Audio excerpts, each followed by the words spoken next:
Two scientists from North Carolina University seem to have passed the baton to experimental physicists, eliminating paradoxes and theoretical obstacles hindering time travel.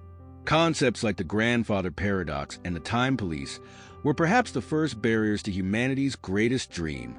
The field of physics, especially, does not proceed to the experimental stage without solving theoretical issues, nor to the engineering stage without completing the experimental framework, a necessity dictated by the scientific process.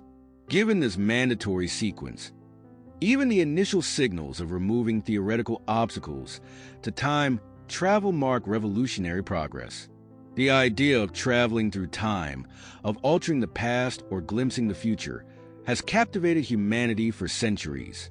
This fascination has evolved from the imagination of writers like Jules Verne and Herbert George Wells to today, capturing even those with no interest in science. Remarkably, Herbert George Wells wrote The Time Machine in 1866, and considering the intellectual climate of the era, it wouldn't be unreasonable to think this idea came to the author from the future. But let's be honest. Even if we resolve theoretical challenges, time travel is far from as easy as depicted in science fiction films. Scientists pursuing time travel have faced two major causality-related obstacles to date, even setting aside the engineering challenges. The first is the consistency existence paradox, better known as the grandfather paradox. This paradox deals with the impossibility of time travel caused by actions in the past. For example, if Alice sends a bomb to the past to kill her younger self, Alice's death would prevent her from sending the bomb in the first place. This situation is often referred to as existence inconsistency. Similarly, in the grandfather paradox, if someone travels back in time to kill their grandfather, they would eliminate their own existence, thus preventing them from traveling back in the first place, falling into the consistency existence paradox. If a time traveler changes events in the past, disrupting the connection between past and future events, it would violate the second law of thermodynamics. Because of this theoretical issue, time travel cannot proceed to the experimental phase. Stephen Hawking summarized this with his time police analogy. Time police would never allow it. There are likely rules hidden within the universe that will not allow entropy violations. While this may seem like an argument against all time travel, the new study emerging from North Carolina suggests a solution to this paradox. The second paradox obstructing time travel is the bootstrap paradox, named after the idea of someone lifting themselves by their bootstraps, an impossible task. The paradox describes the existence of an object, information, or event that lacks any discernible origin, existing in a self-referential, circular loop. For instance, if someone receives a book from their future self and publishes it in the past, the origin of the book becomes undefined, an unacceptable causality problem in physics. Looking at scientific papers addressing these paradoxes, we see two main approaches. The first is the self-consistency hypothesis proposed by Russian astrophysicist Igor Novikov, which inspired Stephen Hawking. This hypothesis asserts that no changes can be made to the past. In other words, anyone traveling to the past must accept that past events have already occurred. Even if you travel back, you won't kill yourself. The universe's unidirectional flow of time and consistency will prevent you from doing so. Novikov provided a striking example. Anyone traveling to 1933 to prevent Hitler from being elected to the Bundestag will inevitably fail. Furthermore, even if one prevented the jury from rejecting Hitler's application to the Vienna Academy of Fine Arts on February 13, 1907, he would still initiate World War II, this time as an artist.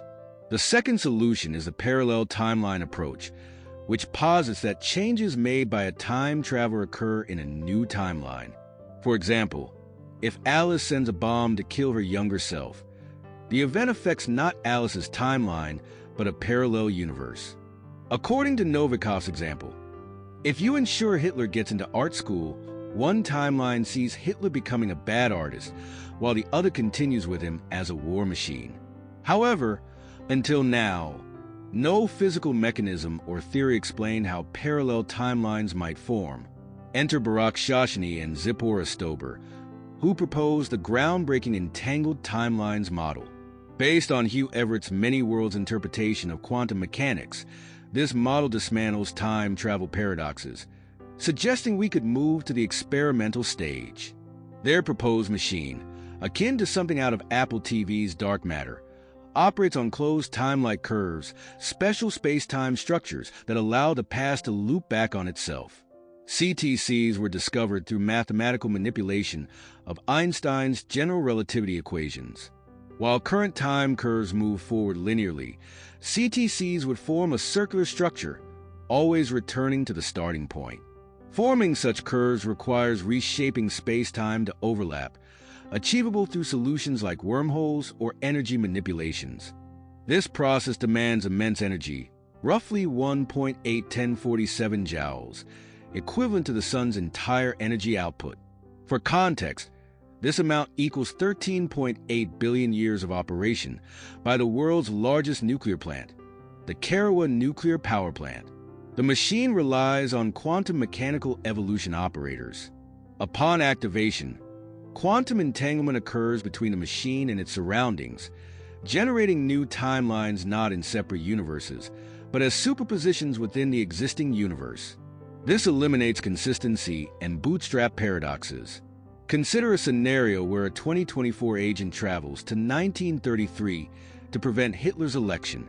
Quantum entanglement would bind two timelines, one where the agent succeeds and one where they fail, maintaining universal balance. If the agent wishes to return, the quantum superposition collapses, randomly assigning them to one timeline. This model frames multiple timelines not as independent realities, but as quantum superpositions interconnected by entanglement. As humanity enhances quantum measurement capabilities and discovers efficient energy sources, building a time machine seems inevitable. If such a device is created in, say, 2178, its existence should logically be known as early as 1980. So, why haven't we seen time travelers? The paper outlines three possible reasons. Time travelers carefully avoid entropy violations. They cannot return to our timeline, or a time machine has not yet been built.